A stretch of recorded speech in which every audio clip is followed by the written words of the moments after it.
So, the Elephant in the Room project. This is the project that was conceived by Tony Palumbo of Survival Education Fund. And it's comprised of a group of peace and justice organizations that aim to utilize the upcoming Democratic primary to pin down the leading Democratic candidates and address the elephant in the room, which is this staggeringly large Pentagon budget. So we're certainly in a portentous moment of what seems to be political realignment, not just for the US, but for globally, for the world in general. I would like to hand it over to Bill Hartung. And Bill is, he's come to us from the Center for International Policy. And he's going to be talking about, generally, this crazy military budget. And then we'll hand it over to Neta. So I want to thank the organizers. I think we couldn't be working on a more important issue at a more important time. So, why would we want these candidates to address Pentagon spending? And of course, there's a lot of reasons, but one of them is Congress has been falling down on the job. We're at $738 billion, one of the highest levels in history other than World War II and the peak of the Iraq and Afghan wars, but higher than Korea or Vietnam or the Reagan buildup, huge sums that could be spent for better purposes. There's at least 7 major wars and dozens of places where the United States has special forces. And these wars, as Neta will probably talk about in more detail, have resulted in hundreds of thousands of deaths on all sides, thousands of US service people killed, hundreds of thousands of veterans with either physical wounds or traumatic brain injuries or post-traumatic stress syndrome. So there's been a huge cost to be paid, not to mention $6.4 trillion spent or obligated, which could have done a tremendous amount to rebuild this country, to invest in diplomacy, to make the world a better place. So of course somebody's got to benefit from all this. And if you're Raytheon or Lockheed Martin or Boeing or Northrop Grumman, General Dynamics, you're doing pretty well. In fact, half or more of that $738 billion a year goes straight out the door to these corporations. And the top 5 alone split about $100 billion a year. Lockheed Martin, in a good year for them and a bad year for us, could get $40 to $50 billion of our tax money, which is larger than the budget of the US State Department. And then finally on that point, of course, the argument's always made, well, but it creates jobs, and therefore that justifies everything else. But military spending is the worst way to create jobs of anything we could do. Infrastructure, investment, green energy would create about 1.5 times as many jobs. Education, about twice as many jobs. The problem is political will. But I think we are at a moment where we can do something about this, especially because there's more focus on our national needs. There's big plans being put out on the Democratic side that are going to cost money, and the Pentagon is one of the places we can get that money. So in addition to being safer, without fighting endless wars, without building more nuclear weapons, we can also, I think, invest in the urgent needs that we have here. Thank you.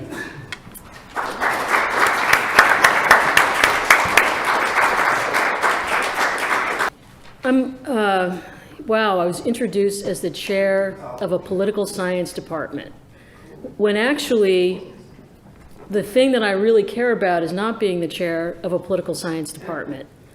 I've been an activist for 40 years, and that's what I care about. So war spending sort of drives military spending, which drives government spending, sort of. And if we go to the next slide, the Cost of War project looks at all of these areas. Alternatives, that is opportunity costs, the domestic political consequences, human rights, the budget, the lives lost, direct and indirect death, which I'll say a little bit more about, injury, and migration. So if you do the next slide, it says, my main argument here, that war drives military spending. If you go to the next slide, it shows the spending in the wars, the major wars from 2001 to the present. If you go to the next slide, if you look at this chart, the top, the red, I hope it's red, is the OCO spending, Overseas Contingency Operation, emergency appropriations for war. You see that that goes up and down a little bit, which makes sense given what I showed you on the other chart, depending on what's going on in the war zones. But you also see that the base military budget steadily increases. In fact, in some years when the when the overseas contingency operation spending goes down, base military spending stays the same or goes up. The base budget is essentially inflated by the wars, and there's a couple reasons why that happens. The most obvious one is Congress wants to give the Pentagon whatever they say they need. The second reason it goes up is that the wear and tear on the military, and in fact on the humans, is such that they need more stuff. So war spending drives higher military spending. So then, if you go to the next slide, this is my calculation of the basic costs of these wars in the various categories. Now, let's move to the next slide, and you can see that there's a little pie chart that gives you the basics there. Okay, and then let's move to the next slide, since I'm told I have very few minutes left. I want to highlight here the Gulf War era veterans. So they're now half. They will be an increasing proportion of the number of veterans receiving care, and that number will be in the many millions in 10, 15, 20 years. You'll see that these veterans are on average more disabled than the veterans of previous wars. That's one of the reasons why their expenses will be higher. Okay, so the three biggest parts of the discretionary budget are DOD, the Veterans Affairs, and Homeland Security. That's why this is important. Next slide, you'll see that I've estimated U.S. greenhouse gas emissions by the Department of Defense, and guess what? Every time the U.S. draws down and closes military bases, the emissions by the Pentagon declines. So the big bumps are for wars. Okay, so there's not only a peace dividend when we go to peace, but there's a greenhouse gas dividend. Okay, so that is where I end, but I could have said a ton more. Ask me questions.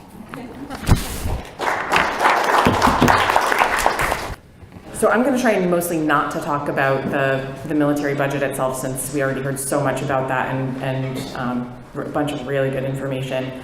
But I am going to talk about it as it relates to domestic spending. So as most of you have probably seen, the NPP pie chart, military spending is now at 54% of our federal discretionary budget. That figure has been shockingly consistent over a long time frame. It's been almost extremely rarely going below half of the federal discretionary budget over the last several decades. So this is not a Trump situation. This is a long-standing situation, and it's something that we're going to need to do some things differently if we want to fix it. One thing that we've calculated in our work with the Poor People's Campaign is the share of the discretionary budget that goes to anti-poverty programs. When we look at that percentage of the discretionary budget, it's only 15%. Now, people who are on the conservative side always say, well, that's because we have this huge mandatory budget, which is true. We have big federal health care programs in Medicare and Medicaid, and they are quite costly. And we have a big retirement program and Social Security. But those programs only do two things. They only do healthcare and retirement. So we have entire areas in education and housing and public health that are really not funded very much at all by the federal government. And a lot of that is because our policy choices are that we're putting all this money towards both the military and the Department of Defense and the nuclear weapons and the Department of Energy, but also into Homeland Security now and into a federal prison system and all of what feeds into that, the court system and so many sort of apparatuses of really control and violence both at home and abroad. Now, one interesting thing is changing in the next couple of years when it comes to the federal discretionary budget, and that is that we are a mere 2 years away from freedom from the Budget Control Act. In 2019, they passed a 2-year deal to raise both military and non-military discretionary spending over the limits set by the Budget Control Act. And so now we have those levels are set, and Congress can change them, but that would be a departure from what's happened in recent years. And it's most likely that they'll stay pretty close to what they are now, which is $738 billion for the military this year in 2020 and $740 billion next year in 2021.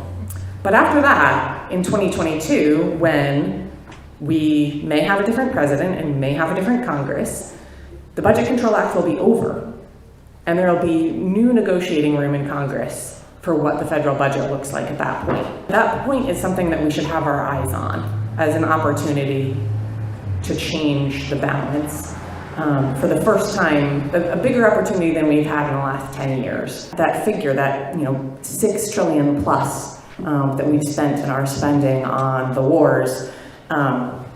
There was a study that came out last summer that estimated that the cost of changing the entire United States energy grid to renewable sources would be less than $4.5 trillion.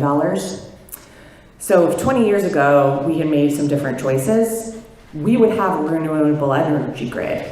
We would have had it for years. We would be well on the way towards solving the climate crisis.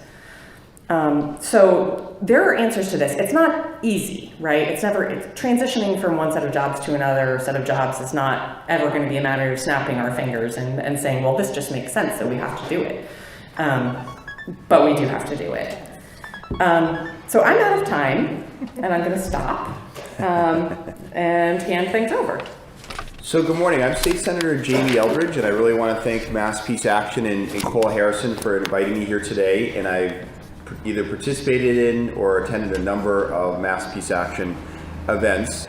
Every dollar that's going to be spent in the military is a dollar that's not being spent on education or healthcare or protecting our environment. And those are certain things I raised. I think there's a unique opportunity in talking about from the state perspective, because oftentimes it's a little easier to directly tie those expenditures to what we're seeing in our communities and our state. And I do really think that needs to happen more by advocates, by peace advocates, obviously to our federal congressmen and women, but also the state legislators. The legislature last year passed the Student Opportunity Act, which will arguably be the biggest investment in K through 12 public schools in about 30 years. It's about a $1.5 billion investment.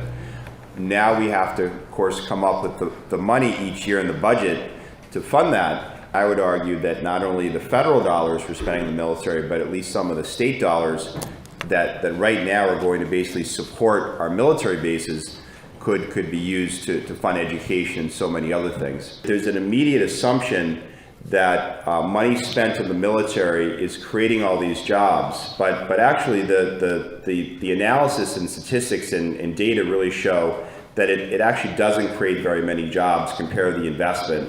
But what we do know is if we invest in education, if we invest in healthcare, protecting our environment, and sort of real economic development, say infrastructure, you're going to create many, many more jobs and actually create more security for people in general.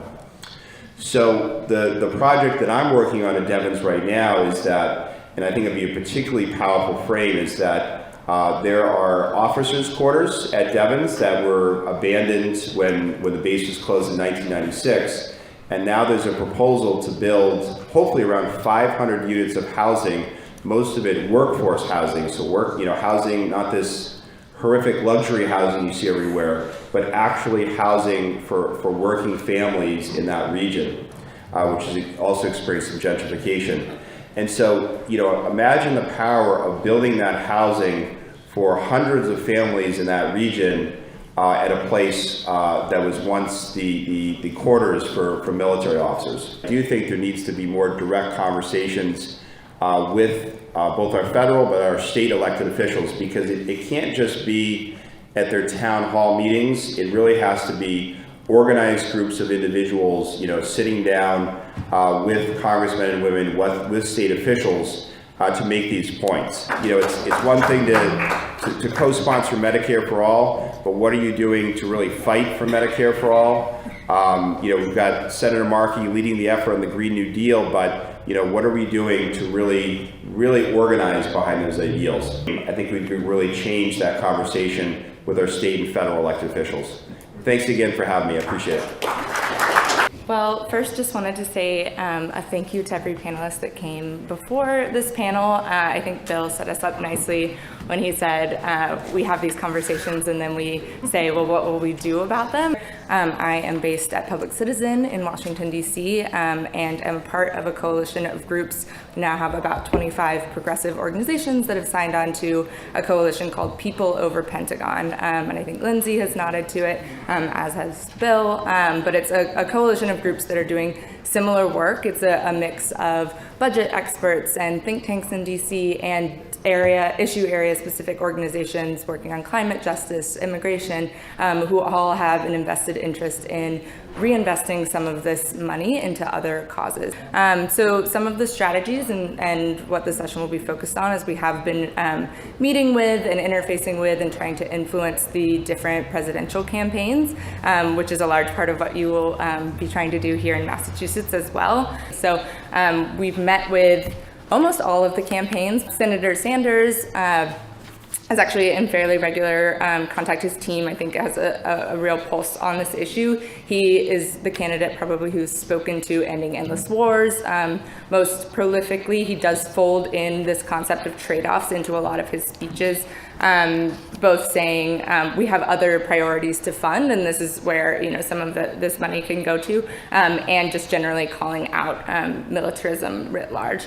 We've had some difficulty getting him to say a specific number. In general, his plans are very ideological and ideas based and very values driven, and we're working on trying to get a number. Senator Warren's team is one of the teams that's actually folded in a military cut.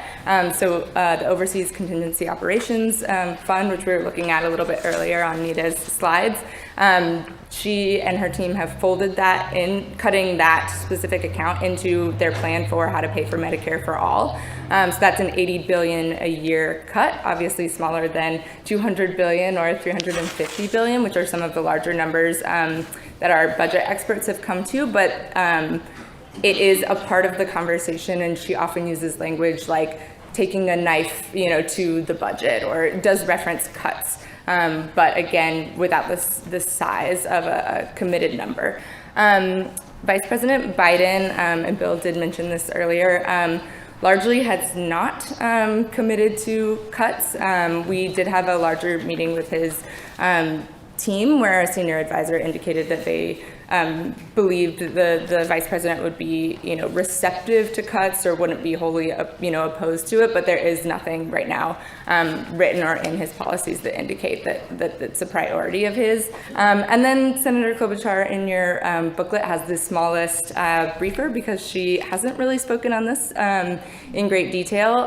There have been several polls, and some of them have differing answers, but I know that a Washington Post and I believe a Politico questionnaire, when other candidates had kind of paragraphs written out about their stances, Senator Klobuchar has just said, Senator Klobuchar's staff has said that she supports defense industry cuts. And so there is kind of a nod to support, but again, no real specifics. The reason why we're taking this approach rather than a congressional one right now, and as kind of galvanized citizen groups, is that the primaries, and particularly the Democratic primaries right now, are a real time to engage in and build up progressive support for this idea. We want people not only to vote on these domestic priorities that we're talking about, healthcare, infrastructure, climate justice, but also to vote on whether or not the Pentagon budget will be used decisively to fund some of these priorities or more judiciously.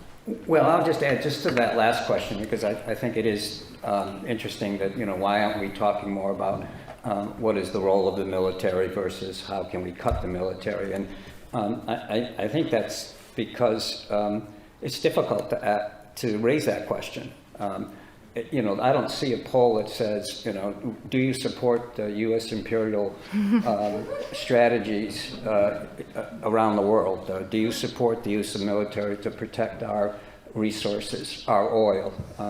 When those questions start to come, then we can, raise the other question of the purpose of the military. At one point, maybe we can talk about, the root of why we have such a large military. But for now, we should be focusing on how we can reduce that military and how do we use the funds, which is exactly what we want to ask our candidates to do. What we have seen today is the results of people's many hours of work. Take the work that they've done and do something with it. Let's have an impact on the Democratic primary here in Massachusetts. Thank you.